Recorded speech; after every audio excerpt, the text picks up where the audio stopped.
grupo que va a moderar nuestro querido Félix y después ya pasamos a la parte festiva, así que ya os lo contamos luego. ¿Ya? O sea, esto quiere decir que seamos breves. No. Me parece que sabe. Yo pienso ser breve. Esto es un gustazo para la empresa. Os voy a modernizar. Bueno, pues buenas tardes. Un examen muy difícil. Sí, buenas tardes. Buenas tardes otra vez. ¿Qué digo yo? Pues el título de la mesa redonda, para empezar, que se dice Enseñando a pensar. Y para enseñar a pensar, o para hablar de cómo enseñar a pensar, pues creo que hay 4 personas súper adecuadas y yo que voy a mirar y voy a aprender. Porque no creo que pueda hacer otra cosa. Enseñar a pensar es algo muy complicado. Enseñar a pensar, yo creo que parte desde la base, y aquí podría estar Vanessa, por ejemplo, que se dedica a enseñar a pensar a los más jóvenes. Enseñar a pensar también continúa un poquito, aunque pensemos que la misión de la universidad va más allá. Y ya no es enseñar a pensar, es enseñar a investigar. Y nos cargamos la parte humanística de la universidad y para eso estamos, bueno, para eso está Conchi, yo no. Para eso está Conchi. Es que la presentación la quiero hacer es un poco ligera porque no te la has preparado. No me la he preparado. ¿Y qué voy a...? No, quiero decir, yo aquí tengo, yo puedo decir Conchi Lillo, neurobióloga de la Universidad de Salamanca, profesora de la Universidad de Salamanca, investigadora del INFIL, riotinteña, divulgadora, enseñadora a pensar, sobre todo a pensar con los ojos o a mirar. Pero si es que se han presentado todos esta tarde, si es que si hubiera sido ayer todavía nos podemos haber olvidado, pero están todos presentados. ¿Qué voy a decir de Gemma? ¿Qué voy a decir de Fernando? ¿Qué digo de Teresa? Pues que están presentados. Que formalmente hay que decir, pues eso, que Gemma es licenciada en farmacia, especialista en biotecnología, en innovación, en seguridad alimentaria. No, pero a ti te gusta llamarlo de otra manera. ¿Cómo es lo de la seguridad alimentaria tuya? Lo de...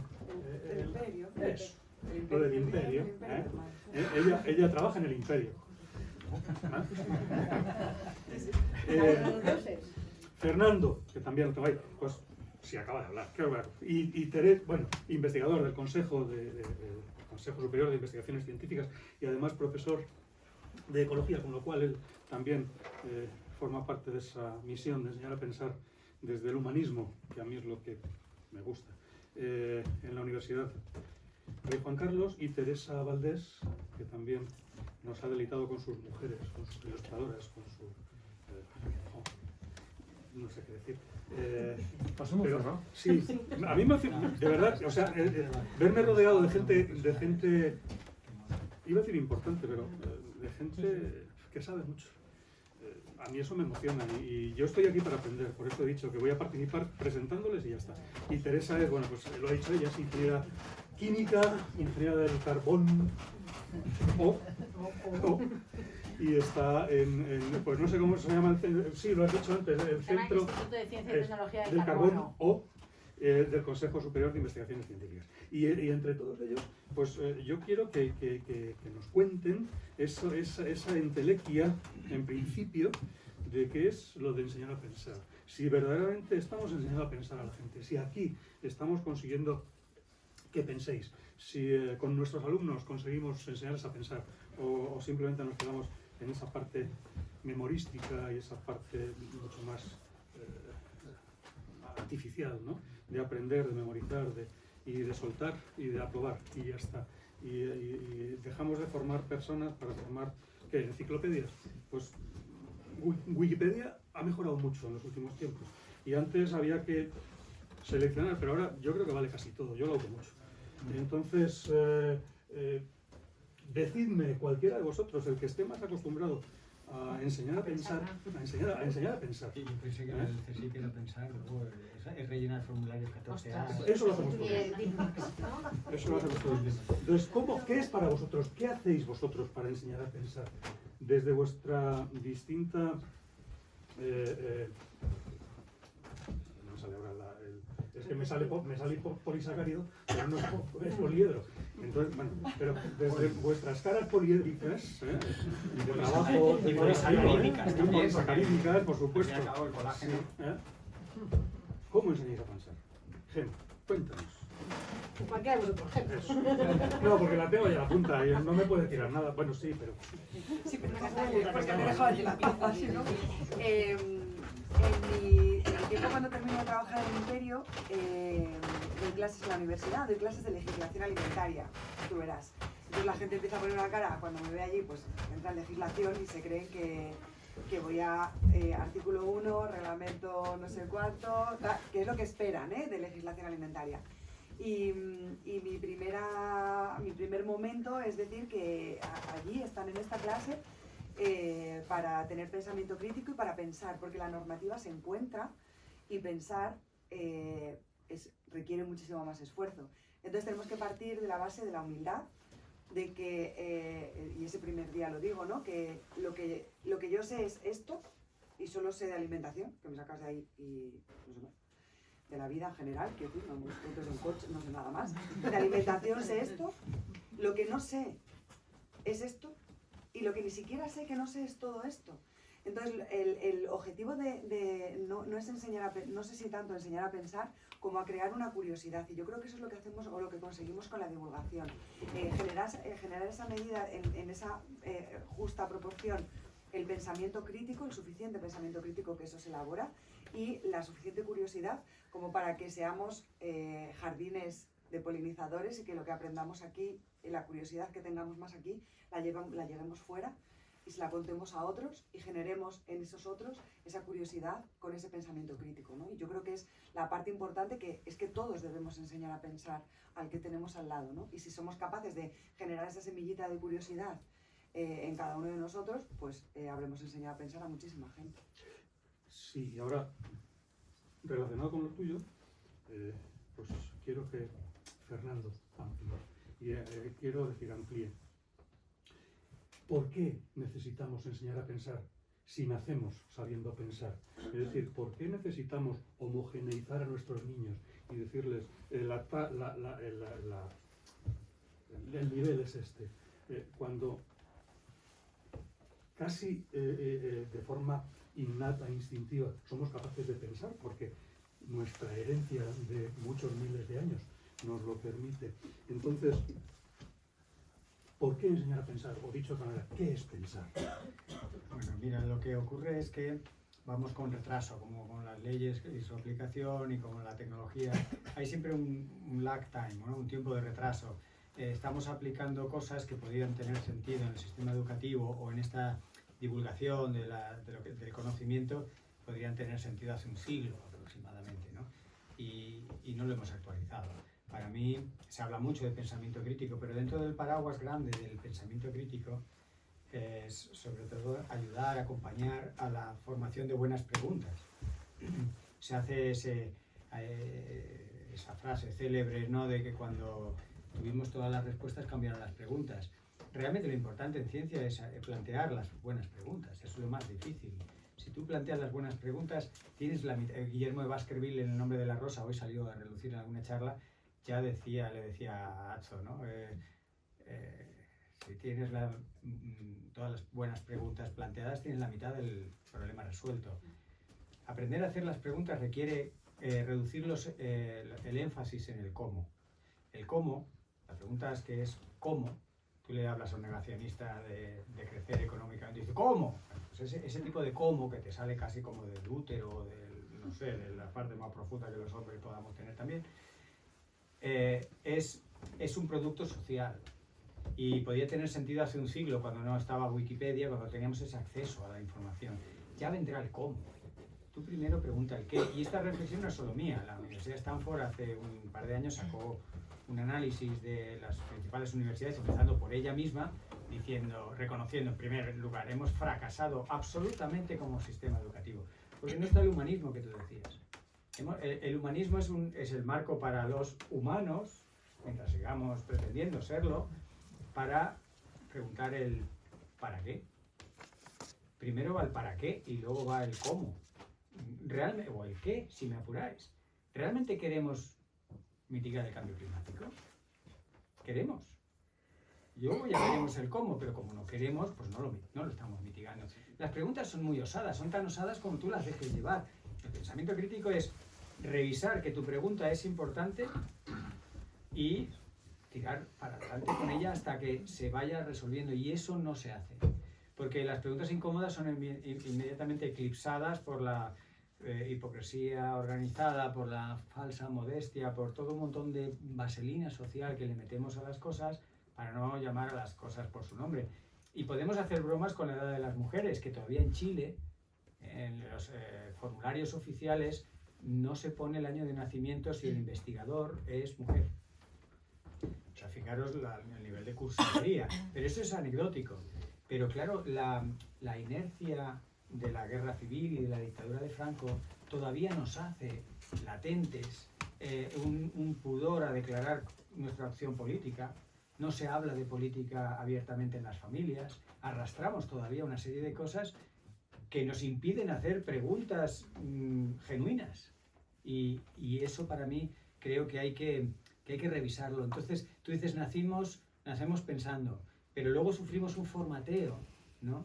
De hecho, algunas de las preguntas más interesantes que me han hecho nunca me las han hecho niños y niñas pequeñas, que son preguntas muy básicas, ¿no? Un niño me hizo ver el cambio climático, que llevaba 20 años explicándolo, que la gente no entendía una cosa clave que yo daba por hecho, pero hasta que un niño no me la preguntó no me di cuenta que centenares de adultos no lo entendían y no se lo preguntaban. Si la radiación del sol entra y es filtrada por los rayos, por los gases de efecto invernadero, pues ya está filtrada por los gases de efecto invernadero. ¿Por qué al entrar y al salir digo, coño, claro, no le hemos explicado el cambio de longitud de onda de la radiación cuando incide en la Tierra? Sin explicar eso, que parece así dicho un tecnicismo, el niño decía, oye, pues si hay gases, viene el sol, es filtrada, pues entra menos, y cuanto más gases, pues entrará menos. Porque entonces, a veces esa pregunta de un niño me preguntó, ¿cuánta energía necesitamos? ¿O por qué todos los adultos decís que hace falta 2 planetas y solo tenemos uno? Y yo digo, joder, menos mal que hay alguien que todavía se da cuenta. Porque digo, hostia, que íbamos muy desencaminados, ¿no? Con la economía extraterrestre de 2 planetas, 2,5, 3 planetas pronto. Y digo, ostras, pues Elon Musk ya por correr, porque con Marte no tenemos. Entonces las buenas preguntas requieren un pensamiento crítico genuino, ¿no? Había esta idea de Ortega y Gasset de las verdades en las que vives y las verdades en las que crees, ¿no? Y la ciencia, el conocimiento, obsesiones como hoy, lo que hacen es pasar a verdades en las que crees un mayor número de verdades en las que hasta entonces vivías sin ser ni consciente. Tú no te habías dado cuenta que a lo mejor que no hablabas de política con tus hijos. De hecho, algunas veces me preguntan, ¿qué puedo hacer yo por el cambio climático? Habla de política con tus hijos. Sí, hombre. Claro, porque tenemos una imagen de una política. Contribuye a hacer una política un poco más interesante. Y habla de eso que te parece interesante la política. Pero es ineludible la política. Si no hablas tú de política, alguien lo hará por ti y lo hará, pues a lo mejor no te gusta. Entonces, eso es un ejemplo de pasar de una verdad en la que puedes vivir a una verdad en la que crees y luego pues la aceptas o no la aceptas, la criticas, la moderas, pero primero tienes que ser consciente.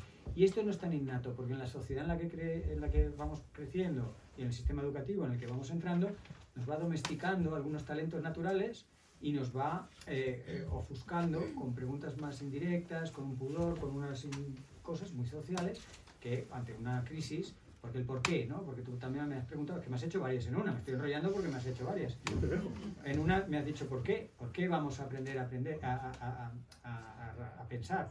Pues porque naciendo pensando se nos olvida cómo hacerlo de forma natural y ahora tenemos una pequeña urgencia. Entonces hay que volver a reexaminar lo que nos trajo aquí a ser 8.000 millones de personas, que era pensar, pues hay que repensar cómo pensamos. Y esto es la res. Yo a los estudiantes, y con esto termino, les doy algunas clases que es una sinfonía en re, y puede ser en re mayor si estás de subidón, en re menor si estás un poco más triste. Pero re séptima también.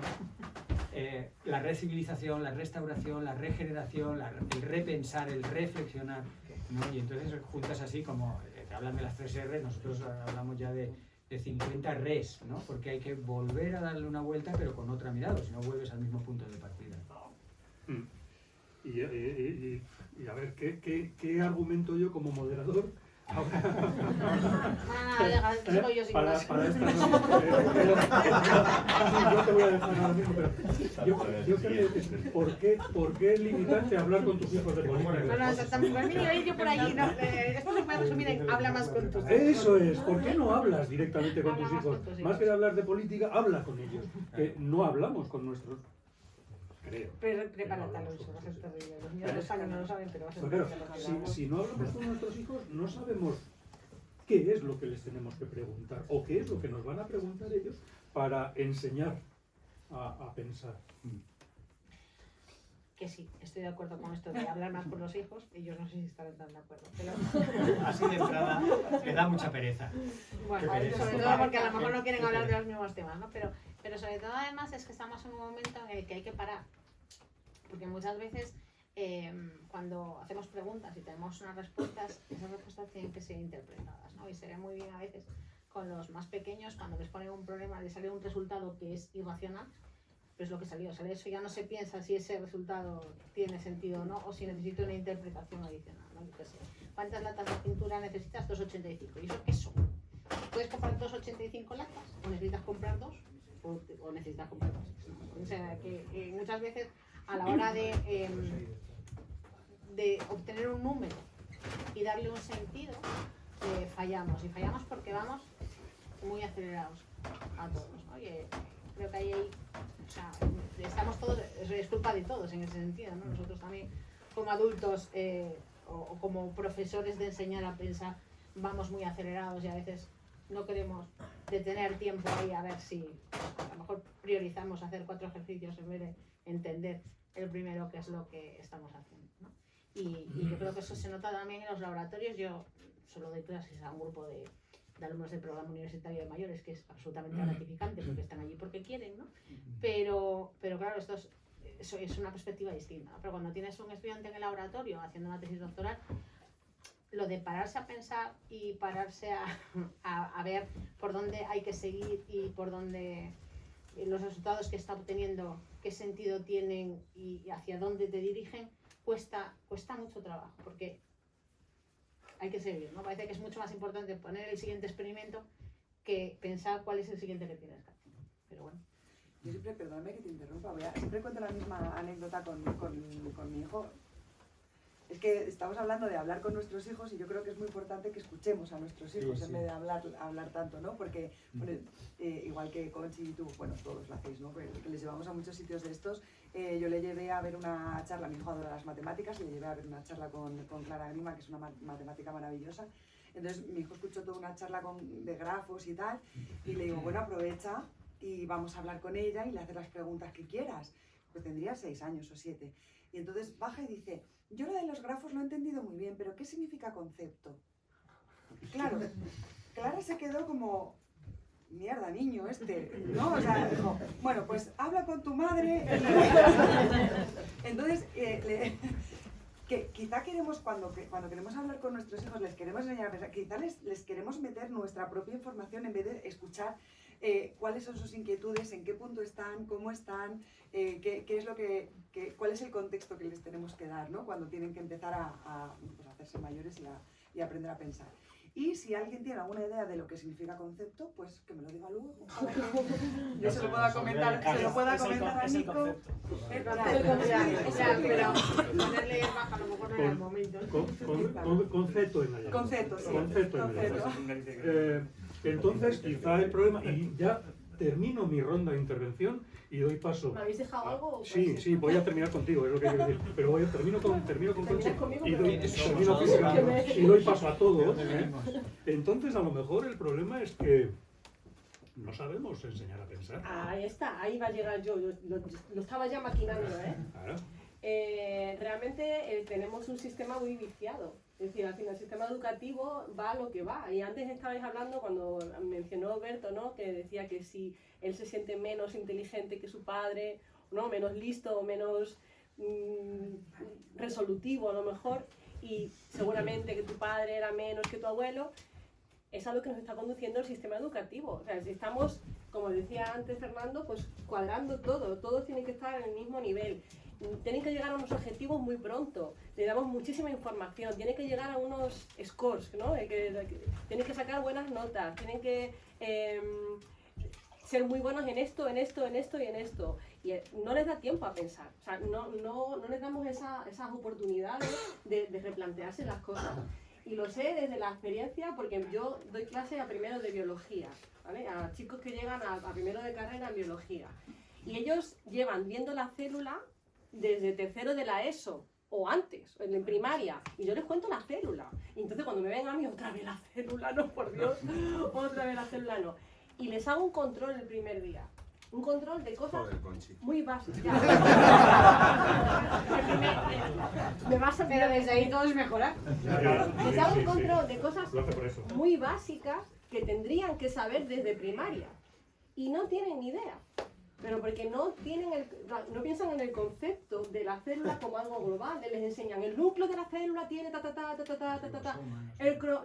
el retículo tiene no sé cuánto, y no ven que la célula al final es como una máquina que tiene que, con engranajes que tiene que funcionar de una forma coordinada. Y eso no lo ven. Pero porque les contamos la célula, pues eso, como todo lo demás. Tienes que aprenderte esto, y no ven el sentido de cómo funciona una célula. Y así, digo la célula porque es lo que me toca a mí, pero así con todo. O sea, no pensamos fuera de eso. Fíjate, un dato bastante preocupante que apuntala a lo que dices, es que por primera vez en la historia reciente llevamos 2 generaciones en que los hijos son más tontos que los padres. Claro, ojo con lo de tontos, porque son tontos medidos según el coeficiente intelectual con todas las críticas que tiene. Y si tenéis en cuenta lo que he dejado caer de las inteligencias múltiples, que se habla de hasta 12 tipos distintos de inteligencias, claro, lo que estamos haciendo es que los hijos corran en la carrera de los padres y resultan más tontos que nosotros. Claro, pues la carrera la hemos hecho nosotros, no solo sin respetar sus prioridades, sino sin apreciar en lo que son buenos. Como no sabemos gestionar la diversidad, pues los formateamos para que todos hagan lo mismo que aquí esto siempre se ha hecho así. Cuando me viene alguien a decirme, es que esto siempre se ha hecho así, y yo, joder, eso lo decía. ay Dios mío, qué pena, ¿no? ¿no? Hay frase más dañina en el lenguaje que esto Qué bonita siempre es la se ha hecho de tradición. esta manera. Claro. Pero al final en la universidad les pedimos lo mismo. Claro. Les exigimos unas notas, unos mínimos, y entonces ellos dicen, ¿cuándo tengo que estudiarme para llegar al mínimo? Y al final lo único que les importa son los puntos que les vamos dando. Tienes que hacer esto para conseguir 2 puntos, esto para conseguir 3 puntos. Solo se centran en que tienen que conseguir esos puntos, no van a pensar más allá. Porque estamos acomodados en el pensamiento único, porque es la forma sencilla, es la forma cómoda de resolver. No sale nunca nada inquietante. Claro. No. Es que si tú dejas a tus hijos que te adelanten por la izquierda o la derecha, que eso habrá pasado alguna vez, que a mí nuestros hijos más de una vez nos han dicho, eso no es una razón. Tú le dices, a cenar, ¿por qué? Porque lo digo yo, eso no es una razón. Ese es el Tápate los comienzo oídos, Alonso. Pero vamos a es el ver. comienzo de un gran lío, porque empiezan por ahí a Pero cuestionar. vamos a ver, vosotros cuando estabais en primera de carrera no queríais aprobar las asignaturas con el mismo esfuerzo, porque es que parece que ahora las generaciones han cambiado. Yo me siento No. representada ahí muchas veces. No lo O sea, sé. quiero decir Feliz, que que además estamos aparte son ahí, niños. estamos ahí un poco haciendo como Platón. Es que los jóvenes de ahora ya no son como los de antes. El principio de la mínima energía es un principio físico. Sí, o sea, Que también, que no hablo de los alumnos, estoy hablando del sistema. O sea, Ya. nosotros estamos obligándoles a seguir esas pautas. No estoy diciendo que Vale. ellos no sepan pensar, porque Vale, lo saben No, es pensar. cierto, el Sí, sistema que es el es mismo. el Ahí- sistema. Y de hecho, pero no es un creo sistema que- tan distinto al nuestro. creo que tenemos Al la mío otra totalmente parte, distinto. la otra parte del Pues tampoco me sistema. llevas tanto. Habla, Alonso. No sé, o cualquiera de vosotros. Es decir, esto se supone por las instrucciones que yo traía pensadas de casa. Lo decía por pensar. Esto se tiene que convertir en un diálogo múltiple. Es decir, que también, ¿qué pensáis vosotros de enseñar a pensar, de pensar? Hablo yo de que soy profesor, que estoy por ahí. Yo creo que es un problema sistémico, reducirlo al sistema educativo, que es verdad que reproduce los mismos errores que hay en el resto. Al final, hay una encuesta, algo que ya sabía y me sorprendió que este año por primera vez hubo ese resultado. Ahora los estudiantes que entran a la universidad escogen la carrera más por el dinero que pueden ganar que por lo que realmente les gusta. Entonces, si está todo viciado, el sistema educativo lo está, yo estoy dentro de él, lo critico muchísimo, pero ya el propio motor socioeconómico, el cultural, lo que hablábamos antes, negacionistas por todos los sitios, cantidad de información que los chavales no saben filtrar porque tampoco nadie les está educando en ello. Ellos son, yo creo, igual que todas las generaciones, ¿no? En lo biológico Igual. no ha cambiado nada. Depende de qué estímulos reciban, en qué sociedad vivan y cómo les estemos alterando. El problema de estudiar es en parte lo que dice Conchi, es decir, le pedimos una nota. Los exámenes hoy en día, como profesor, yo no doy secundaria, pero secundaria, para suspender a un chaval tienes que rellenar 7 papeles, con lo cual muchos profesores cogen y dicen hacia adelante, a prueba y listo. Es así. Yo lo peor es que yo les entiendo, ¿vale? Aunque nosotros en FP tenemos la libertad, pero yo entiendo que total, si tienes un 4 en inspección, reclamas y seguramente te pongan un 5, entonces prefieren no rellenar 6 papeles para nada. Y al final, las notas, que debería ser el medio para evaluar cómo está aprendiendo esa persona, se convirtió en el fin. La nota es el fin para es que es todo. lo que estoy diciendo. Para hacer la carrera con más dinero, todo, la nota. Sí, La de nota, todas la formas, nota, la nota. perdonadme, no me gustaría que esto se quedase No, reducido iba a volver al ámbito de la educación Sí. reglada. Por eso, es decir, pensar va mucho más allá. Por eso, Y enseñar a pensar es algo mucho más global, mucho más holístico. Exactamente, a eso voy, que si fuera un proceso más continuo, yo creo que habría más posibilidades de que igual, eso por ejemplo, lo que decían antes, cuando tienes un resultado, a veces te da unos resultados que es, como decíamos siempre, tiempo negativo, ¿no? Menos 5 segundos, y tú, cosas de esas que lo ponen y no reaccionan sobre ello, se equivocan en el laboratorio, por ejemplo, de IFP, hacen más prácticas, y les preguntas, y claro, ya tienen que ir a los apuntes, y no quieren ir a los apuntes, prefiero que leáis, que vayáis a consultar algo que no que sepáis de memoria. Tienen la costumbre de saber de memoria.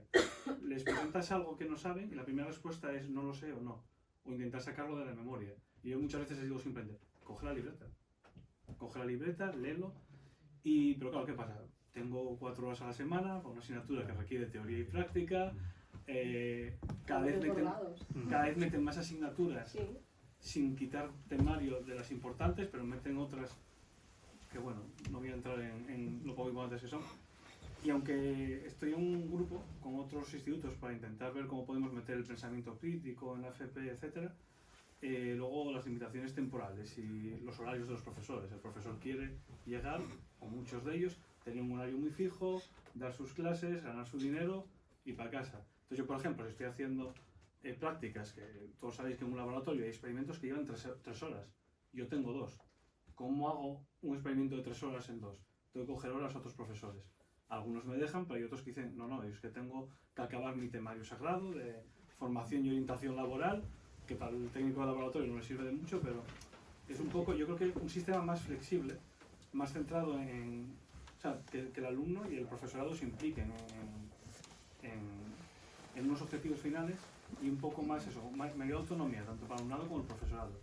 Creo que sería una buena forma de ir empezando. Y fuera de eso, pues claro, ahí tenemos que ver cómo nos expresamos, qué medios de comunicación tenemos. Lo que pasa es que todo eso que podría ser una buena agenda para mejorar tiene un pequeño talón de Aquiles que es dinero.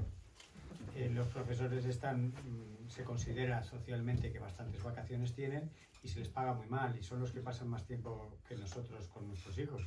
Y socialmente los deberíamos hacer un upgrade, ¿no? Y que pasen a ser las personas más importantes de la sociedad los que pasan más tiempo con nuestros propios hijos y el salario tendría que ser acorde y entonces de forma virtuosa ellos en esas vacaciones más largas también se pudieran actualizar y se hicieran mejor. Pero claro, el nudo gordiano está atado por el dinero. ¿Cuánto dinero le dedicamos a la educación? ¿No? Pues poco, y la educación que no sea un negocio y se pueda privatizar y tal, poco dinero, y entonces porque yo me veo en eso. Que la ley está universal, que lo del ahorro de energía y el mínimo esfuerzo no solamente va por los alumnos, que no, Claro, tampoco ideal decir en las vacaciones se van a formar. Hombre, pues si alguno lo hará, pero... No, pero te quiero decir que si tú a un profesor le dices, pues si tú te formas, en lugar de ganar 2.000, ganas 3.500, alguno se formará. Pero tienes que tener los 3.500 para ofrecer.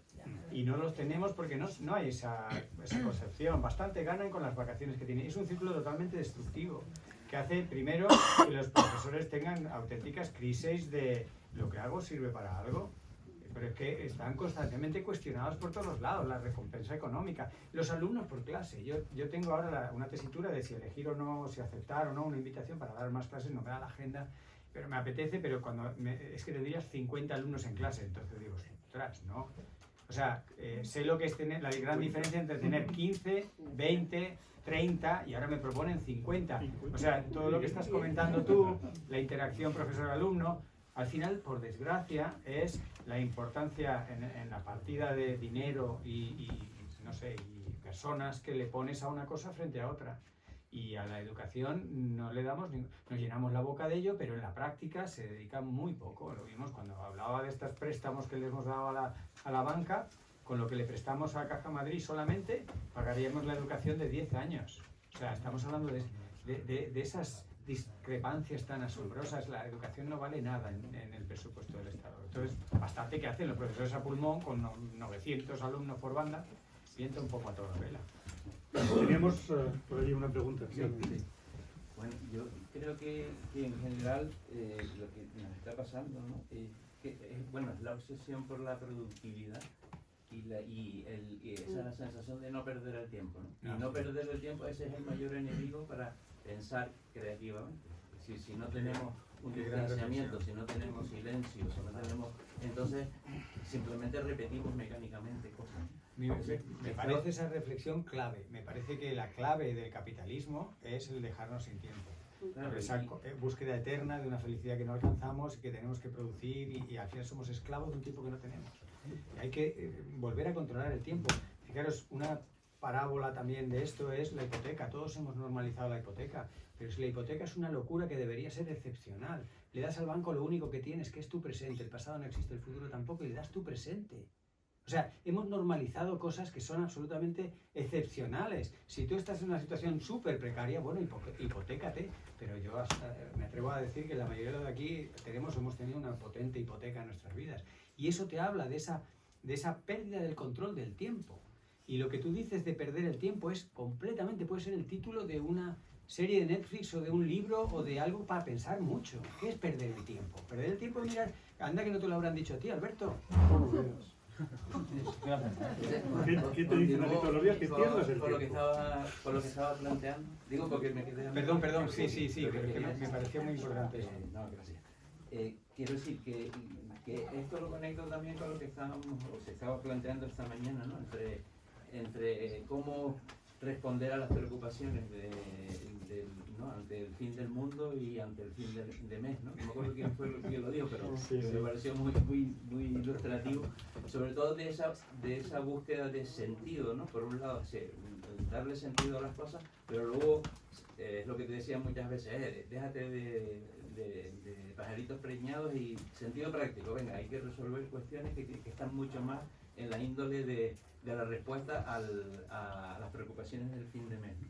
Y en ese congeniar cosas por niveles en el que hay que buscar un sentido práctico más allá de las rutinas en las que estamos, conectaría con lo que antes estabas planteando de empezar a explorar mucho más las soluciones basadas en la naturaleza, ¿no? Porque aunque no sean de respuesta inmediata, al final son las respuestas a medio largo plazo más eficientes. Me parece que por ahí hay una vía de ir explorando cuestiones, ejemplos y tal, muy interesantes para ver que realmente podemos hacer cosas a distintas. Con la gran cosa que es, no solo son eficientes y a la larga y muy rentables, sino que además supone un gran retorno. Yo he hablado, no sé, lo he dejado muy claro, de la gran huida, las 3 grandes huidas que ha protagonizado el ser humano es huir de la naturaleza, en primer lugar, de los demás, en segundo lugar, y ser una sociedad de individuos laxamente conectados, y la tercera gran huida es de ti mismo, de no tener tiempo para pensarte, quererte, aceptarte, etc. Hay que hacer un retorno de esa gran huida, hay que hacer un gran retorno. Y para ese gran retorno necesitamos recuperar el tiempo y las soluciones basadas en la naturaleza no solo tienen de bueno lo que técnicamente puedan tener, sino es que humanamente, biológicamente, emocionalmente, espiritualmente, como lo queráis llamar, es que nos hace sanos y felices. Dices, no se puede pedir más a ese enfoque. Pero En esto de que has empezado a decir lo del tiempo, es que me parece una reflexión de verdad que me gustaría que quedara en nuestras cabezas rebotando mucho tiempo, porque hay Nuño Ordine, tiene un libro maravilloso y unas charlas TED en las que hablaba de la utilidad de lo inútil. Precisamente la utilidad de lo inútil es lo que nos hace humanos. Hemos normalizado una sociedad absolutamente inhumana en la que no nos desarrollamos como personas. Porque estamos siempre corriendo para algo que no llega, llámale hipoteca o llámale lo que sea, ¿no? Para un futuro que no controlamos, cuando lo que tenemos control es en el presente. Y no nos desarrollamos plenamente. Y lo hemos normalizado. Y mucha gente sufre patologías por eso. Patologías individuales, psicológicas o patologías sociales. Tenemos disfunciones por este tema. El conejo de Alicia. Ahí está. No sé qué tiene que ver tú. Yo tengo Continuamente corriendo. Vale. No me da el cerebro para tantas cosas. Berto, por favor. Yo tengo una pregunta para vosotros que me cincela la cabeza todos los días de mi vida. Se piensa todo en clave urbana, todo absolutamente. Se piensa todo en clave económica. Tanto haces, tanto tienes, tanto vales. Jamás la sociedad humana estuvo tan desconectada de la naturaleza, que es el medio del que procede. Mi pregunta es, ¿y entonces los que vamos contracorriente, los que no vemos la vida de la misma manera, qué hacemos para no frustrarnos por el camino? Seguir sin mirar. Seguir, pues necesitamos todo el rato. Seguir, tenéis que seguir. No O sea, escuchar. ya está, no escuchar más. Seguir. No me está convenciendo. Hablar ¿Qué más hago como yo? ¿Qué hacemos aquí solos en el monte, peleando por todo esto? Mira, a mí tampoco me convenció eso que dijo en la tele Rafa Nadal. No sé si os suena esto que voy a Últimamente está decir. tomando una deriva. Cuando has dicho tanto tienes, tanto vale, no sé si os acordáis que dijo que se ponía menos tenis femenino en la tele porque daba menos dinero que el tenis masculino. Sí, eso fue. Ay, es verdad. Deja de escuchar esas cosas. Pero deja de escuchar las cosas y los periodistas dejar de ponerle los micrófonos a gente que tiene Que una no sabe opinión lo que muy buena en decir. algunas cosas y en las que no tiene que tener pues ya está. Yo intentaré contestar un poco a tu difícil pregunta, ¿no? Pero mi manera de contestar a cosas difíciles no es tanto dar una, sino dar piezas para que tú también contribuyas a la contestación. Pienso que, tómalo como quieras, pero una de las cosas que puede ser muy revulsiva y muy cost-benefit, o sea, un análisis de coste-beneficio bastante buena es generar envidia. O sea, cuando ellos, no me refiero a los de dentro, sino a los que tienen dinero, a los que toman grandes decisiones, o a los que se consideran que son exitosos, empiezan a ver lo felices que somos, empiezan a tener envidia. Y la envidia es un potente motor. Y tengo piezas, no soluciones. Y vendrán y Mirad- lo estropearán. Es que... No. Eso es un escenario posible, pero no el único. Trabajemos por encauzar los escenarios hacia lo posible. Pero vamos a ver, si buscáis la mentalidad en Google, tendréis sobre todo una parte heroica del Silicon Valley, que fue cuando la mentalidad era el hacerse a ti mismo en un garaje y podías tener Facebook y millones de euros, de dólares y personas, ¿no?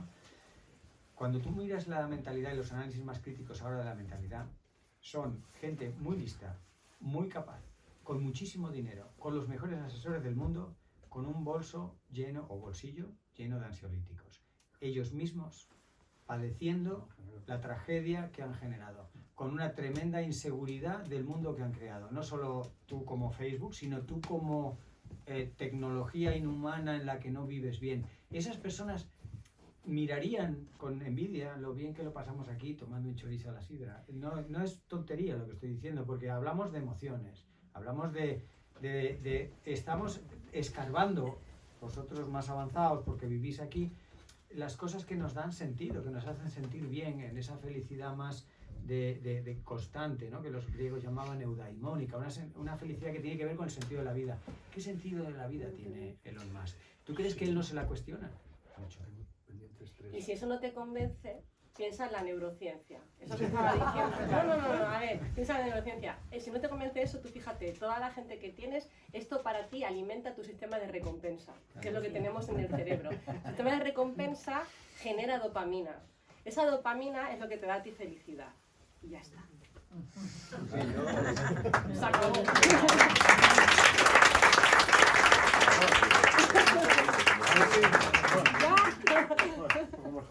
Yo creo que más allá del sistema educativo de secundaria, primaria, universidad y tal, en realidad educamos toda la sociedad, ¿no? Eso es, eso. Y hay una lluvia fina que no se traslada igual explícitamente, pero hay una lluvia que considera la vida una competición para ganar dinero. Y al final de tu vida, tanto has apañado de ese dinero que hay por ahí, tanto has triunfado. Y esa lluvia fina está en los medios, en las películas, en los productos culturales, libros, etc. Entonces yo creo que una manera de aprender a pensar, bueno, pues va por modificar todos estos... Sí, porque nos hemos fijado mucho, hemos centrado mucho en los jóvenes, que también es...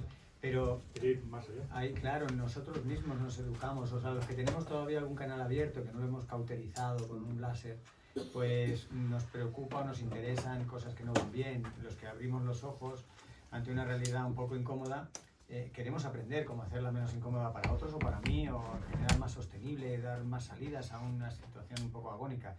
Eso requiere gente valiente, pero porque claro, te enfrentas a tus propias limitaciones. Tú te estás haciendo una pregunta que es la leche y que te darás de cabezado alguna vez y que te quedarás sin muchas...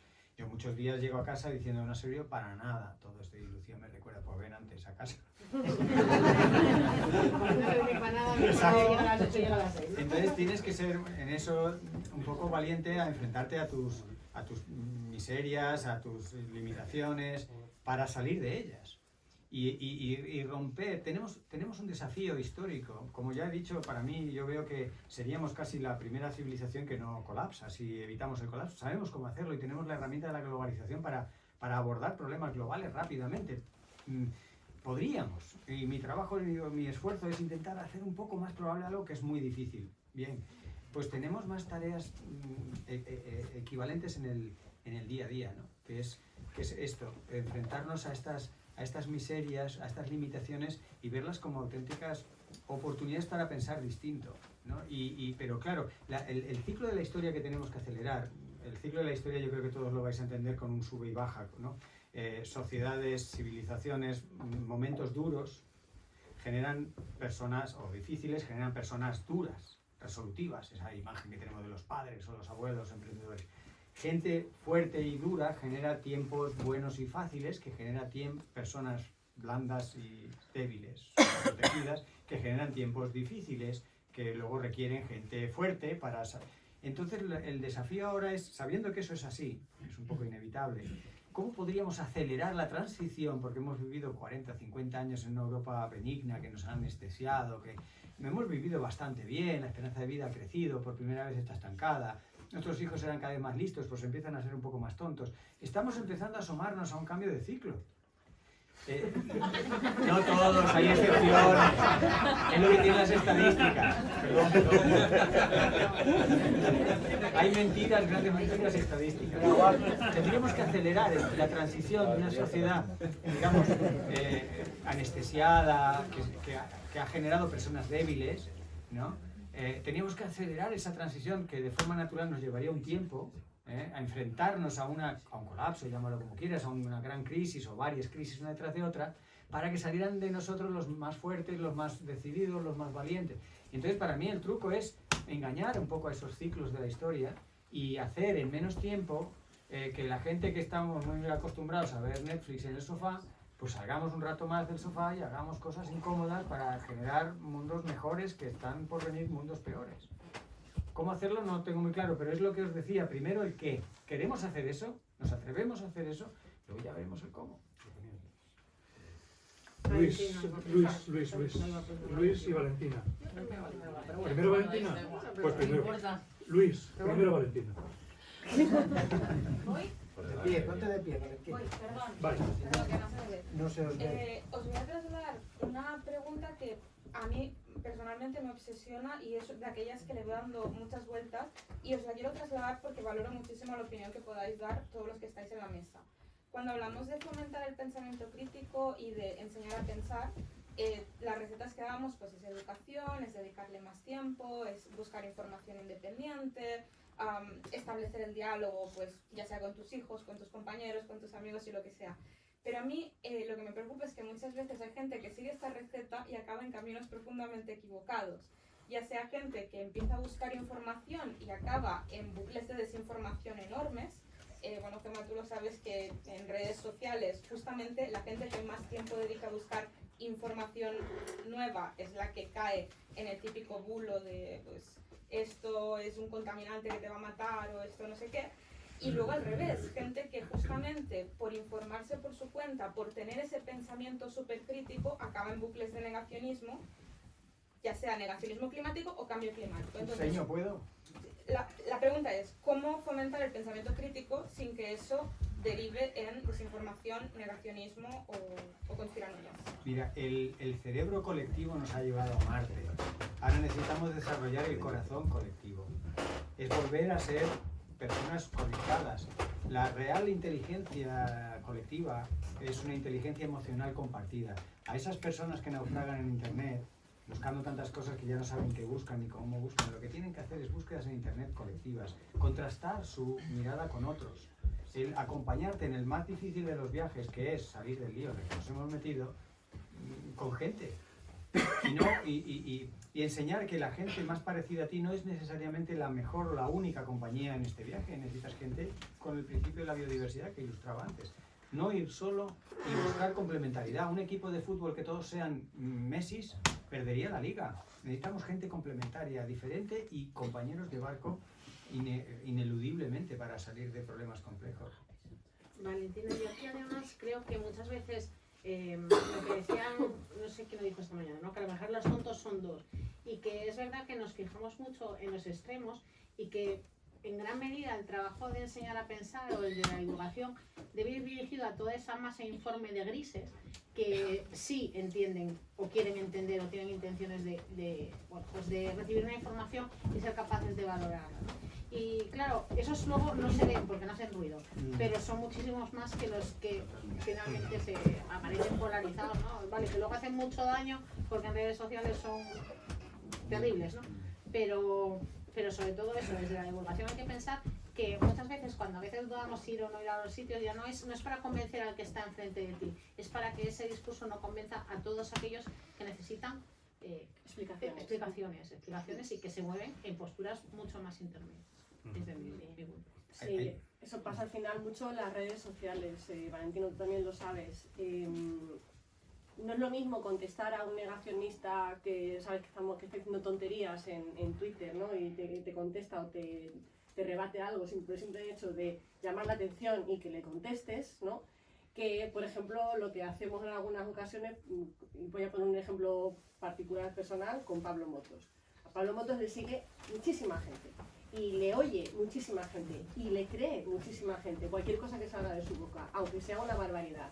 A él le gustan mucho las neurociencias, él lo dice así, que le gusta mucho las neurociencias. ¿El tratamiento que se está haciendo va por ahí? Ese es uno y luego hay más, hubo otros, ha habido unos cuantos. Entonces, en esas situaciones, algunas de las veces yo seguramente he cometido muchos errores, pero yo creo que en este sentido no es cuestión de coger el vídeo de Pablo Motos y decir, fíjate qué tontería está diciendo, no, es sin coger el vídeo de Pablo Motos, es decir, Pablo Motos no tiene razón porque lo que realmente pasa es esto. Y hacerlo con una explicación en la que sea sencillo de entender, porque al final las neurociencias es muy complejo, no todo el mundo tiene por qué saber de las neurociencias, ni siquiera sabemos nosotros, neurocientíficos, hay muchas cosas que no se saben. Y en base a eso se generan toda esa serie de mitos, bulos y cosas que son falsas, que sabemos que son falsas y que corren como la pólvora por ahí. Y esta gente ayudan a difundir todas estas tonterías. Tal. Pero si tú lo que haces es, en vez de reírte de ellos, coger y decir, mira, lo que realmente está pasando es esto. Yo no quiero convencer a Pablo Motos, ni lo voy a hacer nunca, porque él sabe mucho de neurociencia. Pero lo que sí que quiero es que la gente que tenga dudas o que tanta gente que le sigue a él y que se cuestione realmente si lo que está diciendo es verdad. Hay dos cosas que quería aportar, porque esto es uno de esos debates o preguntas muy profundas, ¿no?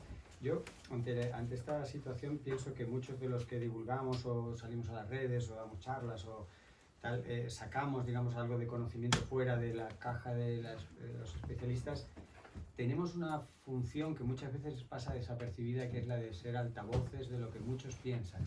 Yo me he encontrado en sitios pequeños, sencillos, donde la gente me dice, usted lo explica muy bien, pero usted dice lo que yo querría decir, y si usted no lo dice me está faltando a mí, porque usted llega a donde yo no llego. Y digo, hostia, qué responsabilidad me llevo a casa. Claro. Pero por otro lado, como mola, porque dices, Vale, entonces de vez en cuando miras alrededor y notas que hay gente que dice, eso que estás diciendo, sigue diciéndolo, que yo lo apoyo pero no me lo sé explicar o a mí no me escuchan en el Parlamento. Entonces, una de las cosas es esa función de altavocía, que tú piensas que nadie te escucha, pero estás hablando como un altavoz de mucha otra gente que piensa como tú. Y la segunda cuestión, que es también así como muy... que a mí me hace replantear todo esto, es el ejemplo de, en la física, la energía potencial.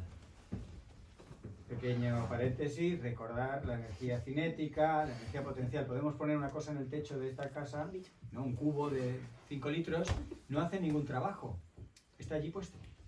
Pero por haberlo subido ahí arriba, tiene la capacidad de hacer muchas cosas y ese cubo cae rápidamente, ¿no? Y yo creo que con la información la sociedad va almacenando esa energía potencial. Es una de mis esperanzas, ¿no? Que aunque veas a mucho idiota, a mucho Pablo Motos, no sé si es sinónimo, y, pues tú tienes que pensar que estás contribuyendo a la energía potencial de la sociedad, a la capacidad para que la sociedad haga en un momento dado un salto que no la vimos venir. Nadie vio venir el resultado electoral por los pelos, tal, y una victoria pírrica llena de arañazos, pero estaba la ultraderecha, ya veíamos a la ultraderecha en el gobierno de España. Y, ostras, eso para mí es una manifestación de energía potencial.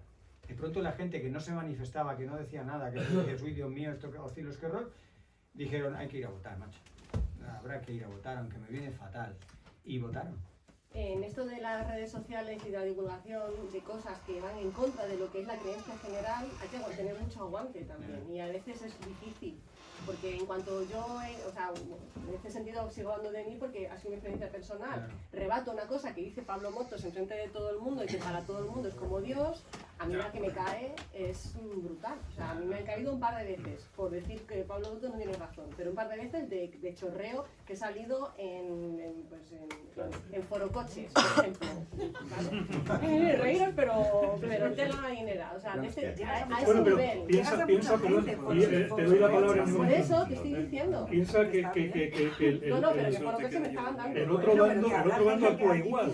Es decir, cuando tú sales defendiendo o algo que ha dicho Fernando Valladares, el otro bando va a reaccionar de la misma manera, pensando que tienen la misma razón que tienes tú cuando estás actuando. La cuestión está en quién tiene la razón absoluta o quién tiene la razón al final, o la razón definitiva. Y eso es algo que todos podemos saber, pero al final siempre es subjetivo. Luis, perdona. Vale, vas en tercer lugar. Es que no sé, porque ya debo estar como en el pensamiento de la neurociencia. Cuando hablaste tú, era que no quería hablar, Berto, pero no voy a quedar con la ganas de decirlo, por supuesto, lo voy a decir, ya aprovecho. ¿Te has dado cuenta la mesa que tienes, macho? Un sábado a casi las 9 de la noche aquí. Sí, sí. Con un montón de gente apiñada, quizá porque estamos también un poco encerrados. Un pequeño detalle. No, pero la verdad que es una fórmula, vamos, o sea, de éxito y siento envidia. Porque como organizador de muchas cosas que están llegando a las 6 o las 7 y la gente ya, cuando se empiezan a levantar, y tú que te has esforzado todo en que estén esos ponentes, pero es que tú imagínate, el profesorado, doctorado, con tesis, es una mesa increíble para un sábado a las 9 de la noche, aquí perdidos. Perdona, Luis. Que no haya Twitter ayuda mucho. Es que luego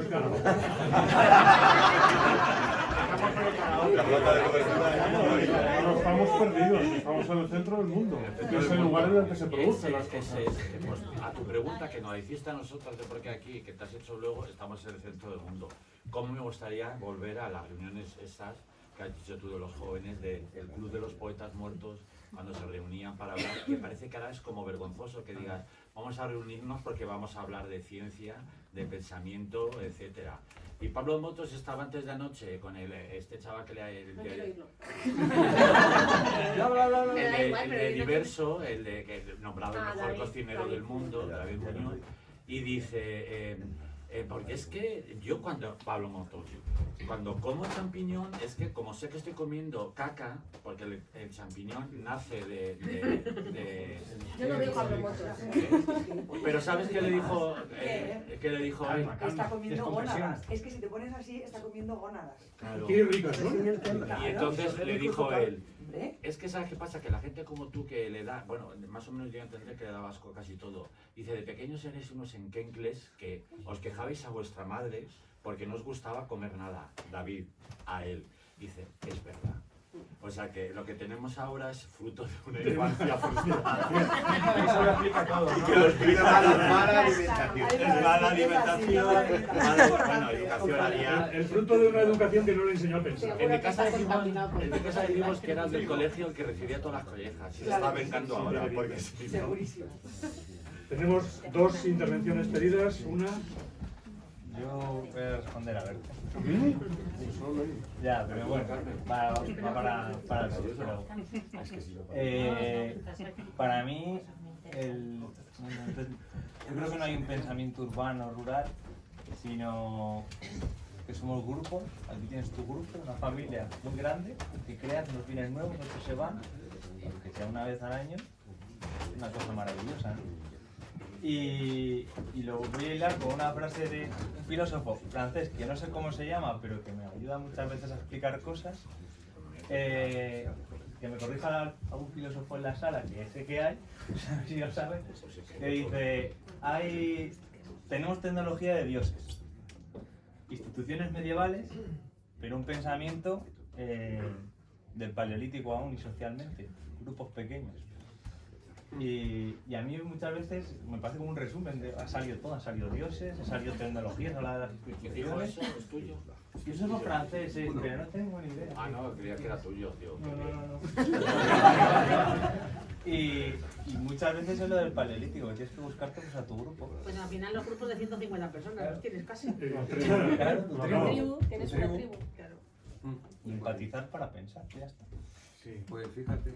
¿Sabes lo que va a pasar? Es que si sigues invitando a gente que venga No nueva... entran más. No, digo nuevos ponentes y tal, los que ya han venido queremos seguir viniendo, ¿eh? O sea que te vas a tener que ampliar un poco la tribu o tirar un tabique aquí o algo. La semana de la ciencia. Vamos a hacer las estas por parejas. La charla, Sí, claro. por parejas. Pensé que dices el karaoke. El karaoke individual y yo os miraré y escucharé atentamente. Yo iba a decir una simpleza de pensamiento, pero justo lo que acabas de decir se une a lo mío. Está esa teoría de que solamente podemos manejar 150 personas, ¿no? Y yo lo primero que os quería comentar era el tema de las redes sociales. Son un fenómeno nuevo, apenas estamos aprendiendo a conocerlo y las estamos sobredimensionando. Porque nos están permitiendo ver como si se abriera el mundo ante nuestros ojos a los 8.000 millones de personas del mundo con la cantidad enorme de tontos que hay. Entonces, no es que seamos más torpes que antes, ni menos, es que ahora podemos verlos a todos juntos. La media sale muy baja. ¿Vale? Cuando nos movíamos en el mundo paleolítico de 150, tú sabías que el número de tontos, el porcentaje de tontos es el que había. El del pueblo, el único que había, el tonto del pueblo. Y ahora sigue se siendo juntan lo todos. mismo, pero como es que ese 1% de tontos en una población de 8.000 millones, pues son 8 millones. Y los ves a todos juntos y vocifera. Es que son los que más gritan. Por ejemplo, Darwin dijo una cosa en la mitad del siglo XIX que molestó a la gente. Afortunadamente no tenía Twitter. Porque cuando tú dices algo te dan caña. A Darwin se lo come. Y luego imagínate si Alfred Russell Wallace tiene Twitter y le empieza a decir hijo de madre que me lo ha robado. ¿No? No, parece tontería. Pero no sé, también de nuevo, centrémonos, parémonos y veamos que es que nos han dado una máquina infernal. Que nos está volviendo un poco locos y que quizá nos está haciendo perder la esperanza en la humanidad más de lo que deberíamos perder. No creo que esté todo tan mal.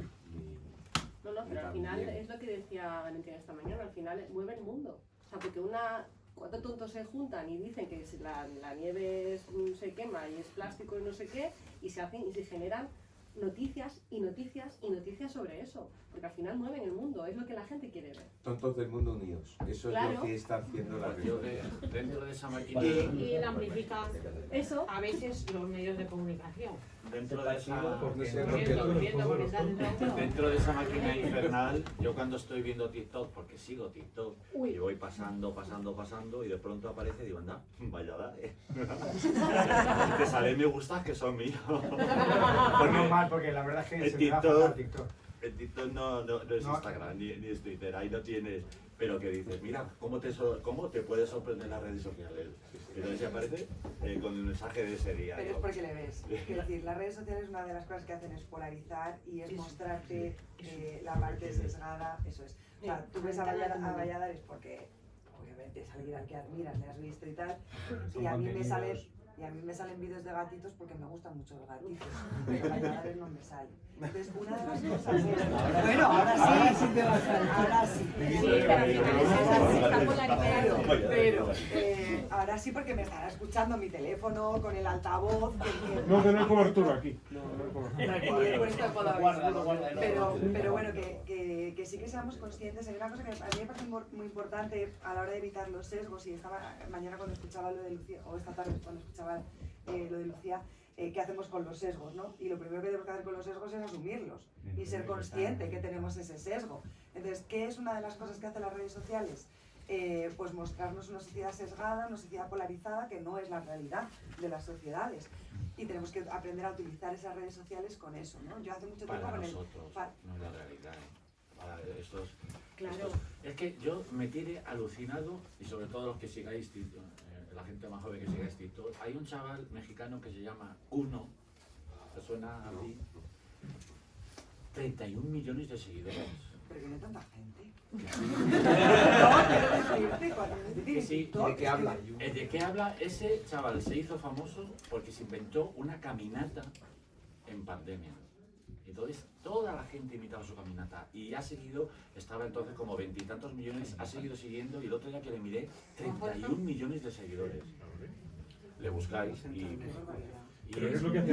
¿Hizo un caminata en directo? No, hizo un baile que se inventó esa caminata. Bueno, mientras no hable de clima. Y entonces... Claro, es que tenéis que verle. Porque ahora hay un chico joven que habla de... También pueden tener una función solo de entretenimiento, Sí. que bueno está. Esa es la que ha ocupado. Pues ya está, si es de entretenimiento, si tiene 8.000 millones es estupendo. El problema es que sea Pero un fíjate, mensaje que no sea... Yo tuviese un telediario, un periódico con 15 millones de espectadores, y este tiene 31, y cada historia que sube ese día lo acaban de ver 900.000 personas, 1.100.000, y dicen, madre mía, si eso es onda cero. Claro, pero luego hay empresas que se aprovechan de eso y como tienen muchos seguidores quieren que venda su producto.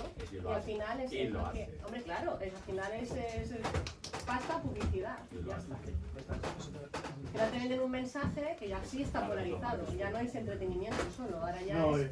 y además son flores de un día. El problema es que esa flor de un día, cuando está en pleno apogeo, es capaz de generar sus propios recursos para morirse, pero morirse estupendísimamente ya toda la vida. Quiero decir que ya no necesita vivir más o florecer más.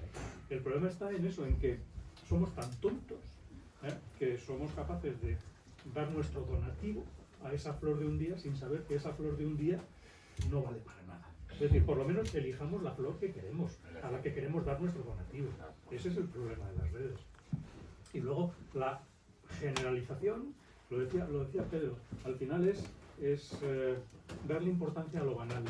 Y yo creo que tenemos que ser lo suficientemente críticos, saber pensar lo suficiente como para discriminar lo que es una red social y hasta dónde puede llegar una red social. Y una red social es lo que es. Y pensar, y estoy opinando y yo soy el moderador, y pensar que la red social hay quien trabaja por un beneficio social, hay quien trabaja en contra de ese beneficio y hay quien miente sistemáticamente. Es decir, una red social tiene un porcentaje muy elevado de gente falsa, de gente que en su vida real no es lo que te cuenta en la red social. Y tú no puedes seguir a algo que es una falsedad, algo que es una mentira. Y esa gente es la que tiene millones de seguidores. Mira, a Málaga nos llevamos, que Valentina la conocerá, a Blondie Muset, y nos llevamos para que hablase. La verdad que no está mal el contenido que tiene. Y luego hablando ella y cómo se forma y además vende medio ambiente. También está un poco con las marcas, bueno, casi 2 millones de seguidores. Es más Instagram que TikTok. Pero luego dices, es que es el mensaje, tenemos que cambiar la fórmula y el canal que utilicemos. Porque estando allí en Málaga, digo, voy a ver qué ha hecho Blondi, tal. Y de pronto sale en un TikTok y entonces sale corriendo para adelante y para atrás. Me han engañado, me han engañado, me han engañado. Tú estás viendo eso y dices, ¿qué le habrá pasado a esta chica, no? Y entonces dice, nadie me había dicho que Málaga es tan bonito. Hola, tío, ya se ha ganado a Málaga, se ha ganado a sus seguidores. Digo, tú fíjate de qué forma lo ha hecho, que yo diciendo, muchas gracias por recibirnos aquí en Málaga, esta ciudad tan bella, pues ella, y digo, tenemos que cambiar el mensaje, el canal, tenemos que cambiarlo, no ponernos a gritar así, no hacerlo así, pero me quedé alucinado el cómo estaba dando las gracias, cómo estaba ganándose a los que le sigan de Málaga.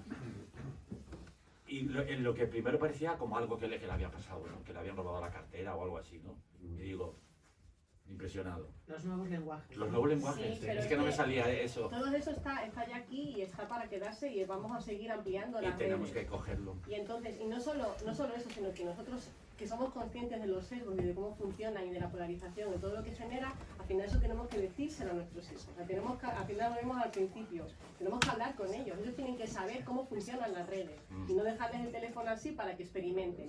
Está guay, pero tienen que saber cuáles son los límites, saber cuáles son los problemas. Mira, el almuerzo con el móvil está jugando. No, pero tienen que, o sea, se lo das, pero siendo consciente, mira, pasa esto y en esta red pasa esto. Yo cuando muchas veces estoy con Instagram digo, mira, Alonso, esto es una página que no tendría que no sé qué, o sea, porque tienes que saber que eso llega ahí, que son fake y que son spam y que...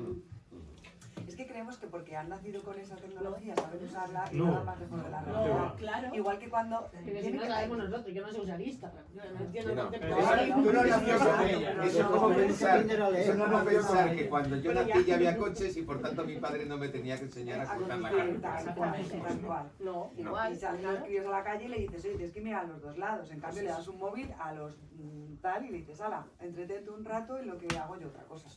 Pero al final es cuestión de educación. Ojo, y no los niños, los mayores, que es un nicho, nuestros mayores, a los que les han dado el Que móvil a las funcionan- personas de 80 años, y eso también está polarizando mucho la Funcionan con sociedad. una agilidad quizá también muy sesgada, pero le han cogido un gustillo a las redes impresionante. Sí, sí, y a informarse por el móvil. De todas Bueno, formas, volviendo un eso poco da para otro a debate. esto de los lenguajes y de la comunicación y de enseñar a pensar, a mí me asombra que Fernando pueda estar en Instagram, Twitter y TikTok a la vez, porque al final, como divulgadores también, no podemos hacerlo todo, ni estar en todos los formatos, ni hacerlos todos medianamente razonables, ¿no? Lo que creo que tenemos que hacer es que en todas las plataformas haya gente con cabeza que use los lenguajes apropiados a cada plataforma y que sea capaz de vencer todos esos desconocimientos, todos esos engaños, todas esas desinformaciones y que pueda transmitir, pues, oye, Fenomenal, pero eso es teoría. No, ya claro, ya lo sé. O sea, No, yo- y ahí- mira, no te lo digo porque es la reflexión circular que hago con la gente que me digo, porque por alusiones también es verdad que No, o sea, muchas veces igual. digo que hago yo en tanta red, igual si me especializo en una y lo hago bien, pero luego ¿cuál es mi objetivo? Mi Pero sí, objetivo y lo digo porque lleva mucho tiempo, no porque no, no, ya, pero vamos también a estarlo, pero... lo que decía de si te metes en muchas redes al final no coges el truquillo de cada una de ellas. Pero mi objetivo, lo he revisado varias veces y mi objetivo no es llegar a 30 millones de personas. Si las 30 millones de personas son todas iguales, me basta con una. Igual que no necesitamos 300 diputados. Si van por partidos, pues si uno tiene 70, pues multiplicas a 1 por 70 con la disciplina de partido. Entonces, yo no necesito 30 millones de seguidores si son del mismo borrego, o del mismo club, o de la misma región, o piensan igual. Con uno ya se lo contarán entre ellos. Yo cuando abro tantos canales es porque los jóvenes se informan por TikTok e Instagram mayoritariamente. Mantengo Facebook porque soy viejuno y porque nací con Facebook. Y Twitter porque Isabel me da caña. Entonces, yo más o menos lo que busco con esto es explorar, learning by doing, aprendiendo un poco sobre la marcha, porque al final uno está bastante solo en esto, ¿eh? Porque hay escuelas para no sé qué, máster de comunicación de no sé qué. Y luego te das cuenta que los que dan el máster están igual de perdidos que tú, solo que se saben alguna tecnología y algún atajo tecnológico.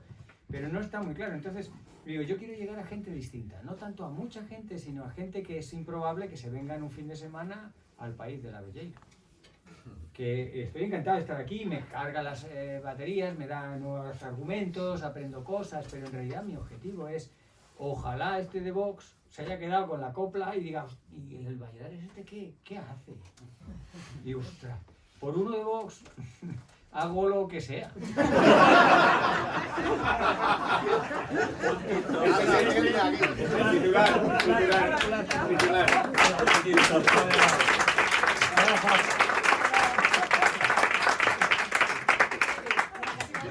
Por uno de Vox hacemos un TikTok todos conjuntos. A los de Vox los titulares me pueden. Yo creo que estamos, igual porque somos también todos un poco viejunos, estamos demonizando las redes sociales no por la herramienta, sino por el uso que se da de ellas. Claro, Quiero decir, o sea, el cuchillo jamonero es cojonudo, pero de huellas a quien quieras. O sea, entonces, lo que pasa que, pues como dice, es muy nueva, estamos entrando en ella y por ahora pues lo más fácil es cortar un dedo, joder. Pero a lo mejor algún día conseguimos ir mejorando y usándola en la parte buena y usándola también en esa parte de generas o sea, das acceso a conocimiento y a lo mejor gracias a eso consigues que la gente aprenda a pensar también, ¿eh? O a ser un poco, no crítico en el sentido de, sino de si veo tres cosas, dilucido, a ver qué tal, muevo esos datos y a ver qué saco de ello, ¿no? Y yo creo que el problema es eso, que por ahora la parte negativa nos parece mucho más bestia que la parte positiva y no vemos la parte positiva que puede tener cuando estamos hablando de que hay gente que sale que cuenta cosas bien, que no sé qué. Entonces, bueno, pues démosle algo de tiempo. O sea, estamos hablando de que necesitamos tiempo, de que no queremos ir tan rápido, que no sé qué tal, pero queremos que TikTok nos dé resultados cojonudos ya. No, yo creo que lo que necesitamos es saber discriminar. Pero claro, cada uno discrimina en función de su propio interés. Y a partir de ahí ya no hay más debate. Es decir, cada uno utiliza las redes como cree que las debe utilizar. Y ahí ya no nos cortamos el dedo, ahí ya sabemos cortar la loncha del jamón. Lo que pasa es que hay quien la corta muy finita y hay quien la corta gorda. Pero cortas la loncha. Y entonces utilizas las redes como crees conveniente.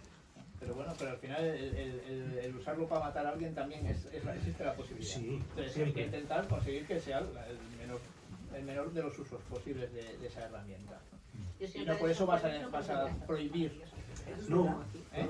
Que si no llegas Yo sin redes sociales no conocería a estas dos señoras de aquí. Menuda pérdida. Para mí. No, para todos. Y para mí. Bueno, yo en eso Conchi sí la conocería. Sí, porque fue mi profesor, la conocí sin por eso redes. sé tanto yo de Yo a bichos. Conchi también la conocí. A Conchi la conocí sin redes, ¿verdad? Así. Microscopía electrónica. Sí. Es que nos une la ciencia al Pero final. sí es eso, sí es el efecto mariposa, si estamos todos unidos. Yo no sé. Ley Margulia, ¿no? ¿Eh? La unicornia. Ah, qué bonito. Pero no, es que quería haber hablado de entomólogas, si no, anda que no hay. El año que viene. ¿Eh? El año que viene. ¿Qué quieres? ¿Que hable yo de mujeres el año que viene otra vez? No sé, ya se verá. ¿Cuál es la temática del año que viene? Para irlo No, pensando. yo tengo un reto para el año que viene. Muy igual, pero hay muchos que hablar. Pero no para hacerlo yo. Es hablar Que de Fernando traiga un convencido de voz. Aquí lo traigo. He aquí el hombre. Pero un convencido. O sea, que lo transformamos un buen reconvertido. Y lo llevamos de paseo por Sí, aquí. como no son cabezados. Que hable con la ciudadanía local. Yo ya no, claro. Pero bueno, que nos encontrásemos como esta gente que sale de las sectas, que dice, yo estaba y tal, y todo eso. Hay esperanza, hay vida fuera de Vox. Hay vida dentro de Vox.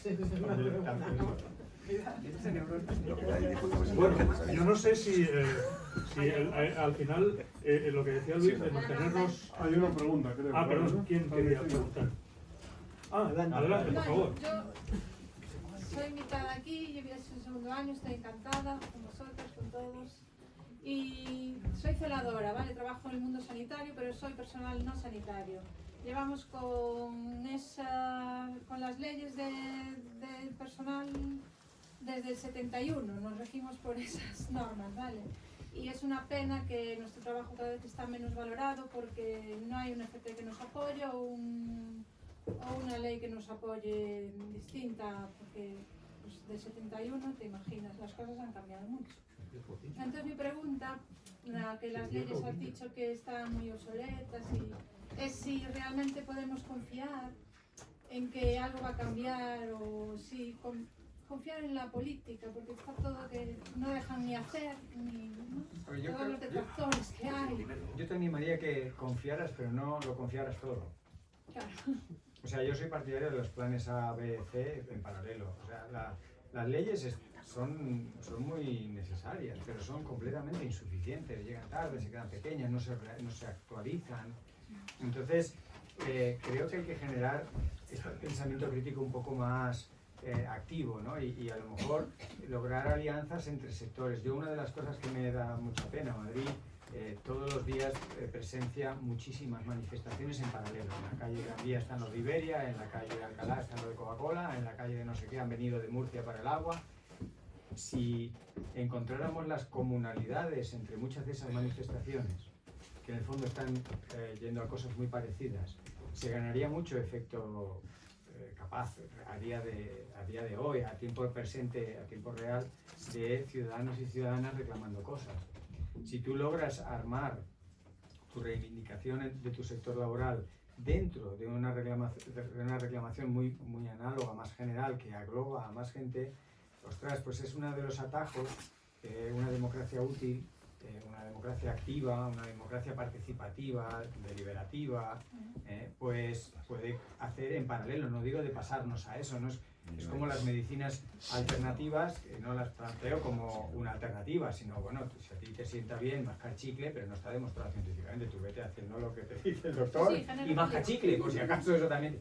Entonces, tu sector a lo mejor es pequeño y así dicho, pues es fácil de neutralizar, como tantos sectores, como tantas manifestaciones en Madrid, que hay 1.500 personas. Sí, pero tú sumas las 1.500 más las 3.000 más las 5.000, si a lo mejor están pidiendo cosas muy parecidas. Y eso pasa, ahora lo estamos viendo con el ecologismo y el sindicalismo, que han ido muy divorciados cuando piden cosas muy parecidas.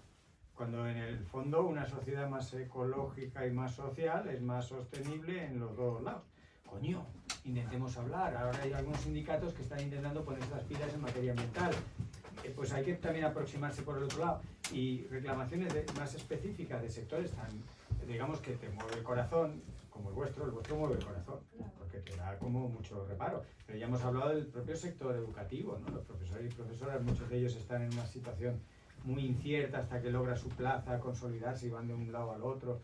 O sea, hay varias de esas cosas que podrían encajar en el mismo sitio y que la pena es que cada uno se mira mucho su ombligo. Mi ombligo no funciona muy bien, digo que tu ombligo es muy parecido al otro ombligo y se vayan los dos ombligos juntos. Y que veamos qué tienen en común, y eso es otro ejercicio paralelo al de utilizar la ley, el trámite administrativo que corresponda. Luego, si tienes un abogado, te lo puedes permitir, pues que haga que, como la ley no es igual para todos, porque es otra de las cosas que creo que ya es obvio, ¿no? Que la ley no es igual para todos. Si tienes más dinero, tienes mejor abogado, y si tienes todavía más dinero, cambias de juez. Entonces, y es la misma ley. Entonces, bueno, pues, en fin, pero utiliza la ley en lo que puedas, no te desanimes. Fíjate, cuando has hablado de confianza, la confianza es lo primero que se rompe, ¿no? Cuando hay tensión. Y una de las reacciones es la esperanza. Pero ¿de dónde viene la palabra esperanza? ¿De esperar? No esperes. Por eso hay un libro muy famoso que es La esperanza activa, que es como casi una contradicción, porque si el sentido estricto esperar es lo último que se pierde, yo qué sé, ya vendrá. No, muévete. Entonces, muévete a la escala. O sea, antes estábamos hablando que a mí me cuestionan como científico si puedo o no puedo ser conceptualmente activista. Y yo creo que por supuesto que sí, pero tengo que yo mismo recordarme que es un activista. Un activista es simplemente una persona que encuentra que algo que está mal, hace algo para que esté menos mal, nada más. Y creo que todos los de aquí tenemos vocación de activistas, y algunos ejercemos más, otros menos, pero creo que si todos damos un pasito más hacia el activismo, bueno, lo que hace Alberto en el medio rural es un activismo rural. El feminismo es un activismo, el ambientalismo es otro. Hay muchos activismos. Entonces tú elige el activismo en el que te sientas más útil, elige, porque hay tantos por desgracia, y yo creo que la única pieza novedosa a esos activismos, primero es hacer más, y después conectarte con cosas que puedan ser parecidas para ganar esa visibilidad, que por desgracia un sistema que se rige por mayorías, que es una patetada, es muy paleto. O sea, si le explicamos a cualquiera, lo de regirse por mayorías es un atajo absurdo porque tengo prisa por decidir. Levantamos la mano, ¿quién quiere chorizo a la sidra? 3, pues trae chorizo a la sidra. Pero si solo han votado 3, es una chapuza. Pero es la chapuza imperante. Entonces, pues hazte un poco mayoría. Y la única manera que lo vas a hacer es con inteligencia, decir, vibramos en esto y en esto, en armonía con este y este. Pues ya ampliamos. Son 2 consejos que doy, pero son fáciles dar consejos y luego ponernos en marcha. Bueno, casi vamos terminando, pero tenemos pedida una intervención. Charlie. Bueno, quería agradeceros personalmente que hoy estéis aquí. Todos, bueno, algunos repetís, por segundo, incluso por tercer año. Era una reflexión común. Cuando organizamos desde la Diputación con Vanessa y con Alberto, a la hora de plantear estas jornadas de reflexión desde el rural y para el rural, en la misa del sábado siempre nos surgía esta reflexión del espíritu crítico, del pensamiento crítico. Y bueno, en principio quería plantearos una pregunta para que la valoráis, pero como reflexión conjunta en cuanto a los términos que han salido a lo largo de todo el día, como esa sustitución del pensamiento crítico por la palabra algoritmo, en la que quizás damos, no sé si demasiada importancia a las redes sociales como herramienta de comunicación. De hecho, Alberto y yo hemos tenido conversaciones durante estos tiempos como darle más difusión a este evento para que tenga trascendencia en ámbito nacional y que tenga esa proyección para que también genere ese espíritu crítico de difusión científica. Una reflexión que llevamos a nivel personal mucho tiempo teniendo es cómo en una sociedad en la que, como decía Fernando, y además en su transparencia de zancadillas en el punto 8 decía tendencia a la autodestrucción, una sociedad en la que por primera vez la tecnología nos ha hecho más tontos, en el sentido de las generaciones futuras van a tener que tomar decisiones sobre un mundo cada vez más cambiante, y en la que esa tecnología cada vez nos oculta o nos confunde sobre lo que es verdad o lo que es una falsedad, una mentira, como esa falsa inteligencia artificial nos lleva a esa incertidumbre del mundo que tenemos al otro lado de la esquina. ¿Cómo vamos a ser capaces como sociedad de generar ese cambio o ese pensamiento crítico para precisamente romper esa tendencia, esa dinámica que hablaba Fernando del cambio al que al principio nos avecinamos, ¿no? Y de la importancia de jornadas como las que organiza Corripa y que seamos capaces de transmitir eso al resto de la sociedad. Falta un ingrediente, porque hemos entrado mucho en el cómo. Si os dais cuenta de que yo, de verdad que lo primero es corregir esa tendencia casi patológica al cómo. Es más importante el qué, ¿no? Y tenemos que ver qué es lo que queremos realmente hacer, qué estamos dispuestos hasta dónde nos atrevemos a cambiar, ¿no? Porque ahora estaba pensando que una muerte de éxito para este país de Ovejeiros sería que tuviera mucho impacto nacional. Es una de las posibles amenazas, quiero decir, bien gestionado pero es un arma muy potente que de repente esto tuviera interés. Lo estamos viendo con muchos espacios naturales que dices, ay Dios mío, ¿en qué hora se ha dicho que aquí hay este valor natural? O sea, hay que replantearse muchas veces qué es lo que quieres. ¿Quieres ganar mucho recurso para que puedas traer a mucha gente? O sea, ¿qué busca esto? Sé que utópicamente lo que busca es cambiar el medio rural, hacerlo más vivo, recuperar cosas que se han perdido. Pero para lograr eso, tenemos antes otras cosas que tenemos que tener muy claras. ¿Tú estás dispuesto a sacrificar tu más rato todavía en papeleo? A ver, yo ya sacrifiqué mi vida por esto. O sea, yo ya entregué todo lo que soy, todo lo que tengo a los insectos, a recuperar esto, a dignificar el rural. A nivel utópico y un poco enredando lo que dice Charlie, claro, yo al final soy consciente que vivimos en una aldea de 3 personas, ¿vale? A mí me gustaría pensar en un rural vivo a futuro. Y llevamos, vamos a decir, generaciones diciéndole a la gente que vivir en el rural, permanecer en el rural, es sinónimo de fracaso, ¿vale? Vamos a tardar generaciones en revertir esa situación, ¿no? Y en demostrar que en el rural, claro, se puede fracasar, se puede ser infeliz, pero también se puede emprender algo que te haga feliz, ¿no? Porque creo que todos estaremos de acuerdo en que independientemente de donde vivamos y lo que hagamos con nuestra vida, lo que buscamos es hacer algo que nos haga felices, ¿no? Y todos perseguimos esa felicidad. Utópicamente, yo no quiero que esto se llene de autocares, más que nada porque no suben los autocares aquí, pero sí me gustaría ser parte de un entorno natural como este, en el que se invirtiesen recursos en investigar, en el que pudiese venir gente a aprender, a conocer. A mí de nada me sirve tener todo esto creado aquí, generar este espacio, si en cuanto vayáis, el lunes va a quedar como un sitio inerte, yermo, ¿no? Al que no va a venir nadie. Yo quiero pertenecer a una comarca que tenga futuro, y el futuro pasa porque sí, lo conozca una cavidad de gente determinada, ¿no? Pero evidentemente lo que dice Charlie es una cosa que nos preocupa, ¿no?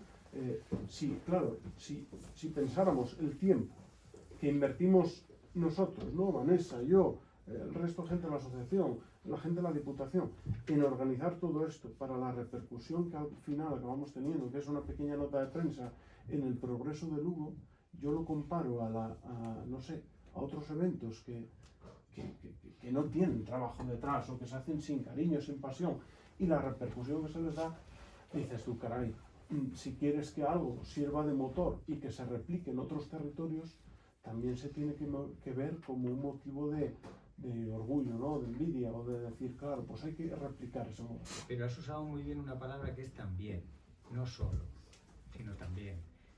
Creo que las cosas que son buenas en sí mismas tienen que tener sentido en sí mismo, porque estamos tan enfocados en el cumplimiento del objetivo, en ponernos metas y tal, que te olvidas de darle todo el sentido al presente, a lo que sale y a lo que está bien. Hacer las cosas bien porque está bien te hace inasequible a la frustración. Entonces no hay que perder de vista, el también es lo que es importante, no es excluyente. Es que muchas veces en esta huida, en muchas cosas, entre otras cosas eso de quedarnos sin tiempo y demás, es porque lo sacrificamos todo al cumplimiento de unos objetivos que siempre van como por delante. Y entonces siempre puedes crecer, siempre puedes llegar a más gente, siempre puedes conseguir más cambios. Ya, pero haz una cosa buena. A veces me acuerdo con la evolución de algunas bodegas de vino, que eran un vino normalito, y de repente se convirtió en un buen vino, pero era el mismo vino. Solo que de repente la gente se dio cuenta cómo lo hacían. Hay un vino en Burdeos, hay muchos vinos, ¿no? Pero hay un vino que se hace básicamente porque hay un hongo que está como medio, cuando se seca y se pudre la uva, le da un sabor especial. Y eso se hace en una cantidad pequeña de sitios porque es que tiene que coincidir con una humedad que venga del Atlántico, del mar, y tal. Y era un vino que se hacía bien, porque el objetivo no era hacer mucho, es que no se podía hacer mucho. Y el precio, pues el que la gente quisiera pagar. Y al final se ha mantenido una cosa bastante simbólica que los entendidos de vino dicen, cómo mola. Pero es que ni aunque quieras cobrar mucho la botella vas a sacar mucho de eso. Y lo importante es que se haga bien y que siga estando el hongo en el momento que tiene que estar el hongo. Entonces no perdamos la fuente de motivación intrínseca. Es que en el libro una de las palabras que le defino y sobre todo desarrollo mucho al final por mí mismo y por todos mis compañeros, pero por mí el primero, es la motivación. El por qué vamos a hacer las cosas. Para conseguir, para un futuro, pues no. Porque mola, porque está bien hecho, porque es lo que toca hacer. Y eso es lo que digo, que cuando te lo logras, suponiendo que lo lográramos encarnar casi todos los días, acaba dando envidia.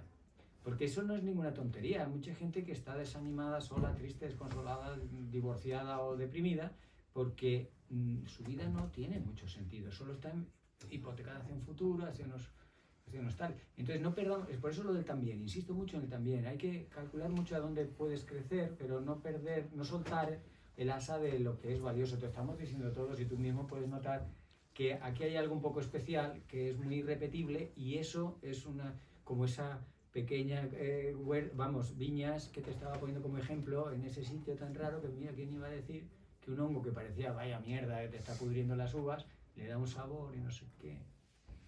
No perdamos eso. Y tú que sabes tanto de polinizadores, y antes lo ha mencionado, no, tú también, antes lo ha mencionado Gemma, ¿tú crees que nos está sembrando una semillita en todos nosotros? Al final hemos venido gente de un montón, hasta de Portugal. Quiero decir. Entonces, claro, al final esto es dispersar, y de mucho más para allá.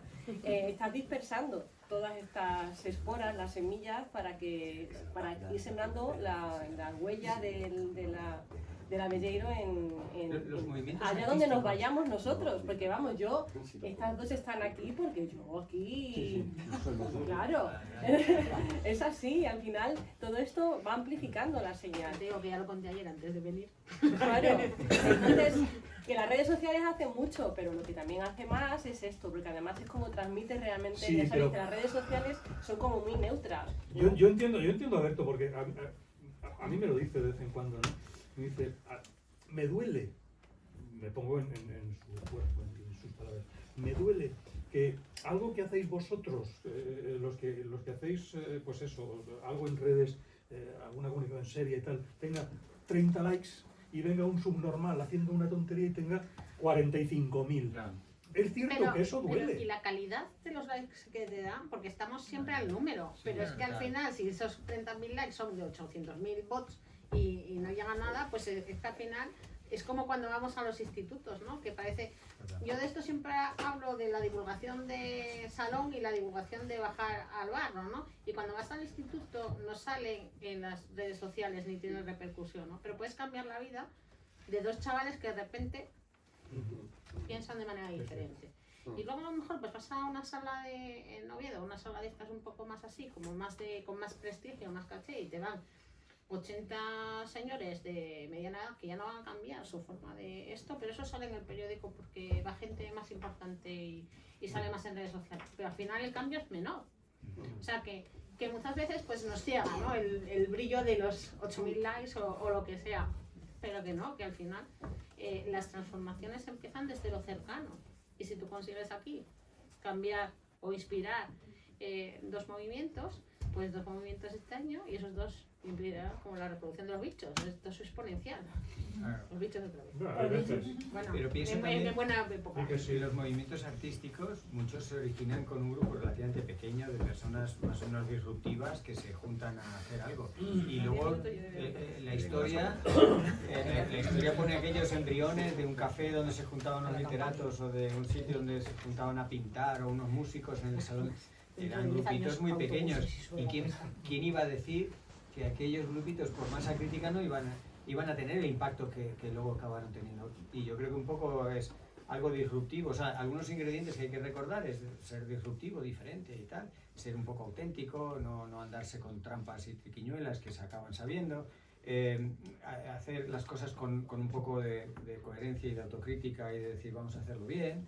Y eso muchas veces da un recorrido sorprendente.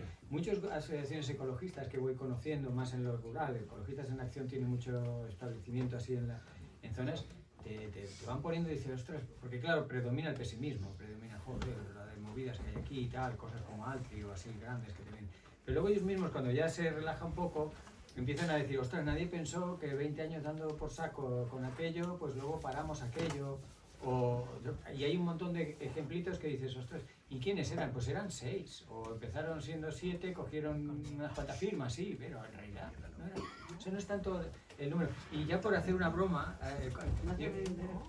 es que cuando empecé a publicar artículos, y yo tuve el primer artículo, en la época en la que no había todavía redes, estamos hablando del año 91, 92, un artículo científico, y de repente tenías que ir a un centro a mirar tus artículos, quién te los citaba y tal. Y, tengo una cita. Y digo, oh, qué bien me cita. Y además me acuerdo que se llamaba Christoph Scheidegger. No lo conocía porque yo no había salido de Madrid. Y luego cuando vi el trabajo original, que me lo mandaron un mes después, resulta que era para decir que lo había hecho mal. Pero tenía una... O sea, fíjate, si no hubiera Da tenido igual, la esa cita curiosidad... cuenta. Claro, Esa cuenta cuenta, con las pero era porque me había equivocado. Digo, mi primera cita y ya está. De todas formas, tú, Berto, no quieres que esto cree que se desmadre, lo que quieres es crear una franquicia. Mira, Te voy a decir no, otra porque no cosa. lo quiero Te voy a monetizar. decir otra cosa. Da igual, pero es una franquicia cultural. Justo estaba pensando en eso, que Porque pensando las en necesitas global, pensando. para el rural de Galicia o de toda España, el futuro debe venir de muchos países del Avelleiro, genuinos, bien hechos, por gente concreta en su sitio. Y que crea en ello. Y de hecho está ocurriendo en muchas cosas. Por ejemplo, las nuevas políticas de gestión antiincendios y los proyectos Mosaico Paisaje, cosas que hemos hablado tú y yo, están funcionando a la vez en muchos sitios y se está creando una nueva política antiincendio. Y ojalá, ojalá que esto vaya cada vez a más, pero que además haya 10 tíos más como tú en 10 provincias de España, que uno lo haga de abejas y otro lo haga de cabras de otras y de abejas. quesos. Hay bichaqueras. ¿Vale? Y eso haría más por el desarrollo rural que grandes palabras, grandes políticas o grandes inversiones. Porque a veces solamente hay que dar un empujoncito, un pequeño guijarro para que cree la avalancha. Pero como estamos en las grandes políticas, nos olvidamos de que solamente falta una cerita para hacerlo. A mí me queda un empujoncito. Un pequeño guijarro. Sí. Un pequeño guijarro. Un guijarrito. Bueno, mira, otro que ha venido por el boca a boca, porque este señor está aquí, y le he traído yo el coche. Eso también ayuda. Porque yo vine ayer, el año pasado, porque a su vez alguien me dijo, ven. Esto funciona así, eso es cierto. No, Sandra me lo vendió como te voy a hacer un regalo. Sandra Sucer. ¿Y te lo ha hecho? Sí, claro. O sea que... te voy a hacer un regalo. Yo creo que ya estamos todos, no sé si pensando en... Cantar. Huele No, huele a chorizo, pero estamos... Bueno, yo ahora creo os voy que a leer a lo que huele, estáis, estáis todos pensando en cantar como locos en el canal. Yo solo quiero, como moderador, dar las gracias, por supuesto, a Gemma, a Fernando, a Teresa, a Conchi, porque nos han enseñado a pensar, o al menos nos han hecho pensar y hemos pensado. Y hemos estado un rato largo pensando, casi 2 horas pensando, y lo decía Luis, es decir, han conseguido mantener unido todo el núcleo. Entonces, gracias, y ahora ya dejo a Vane que nos... Bueno, un aplauso.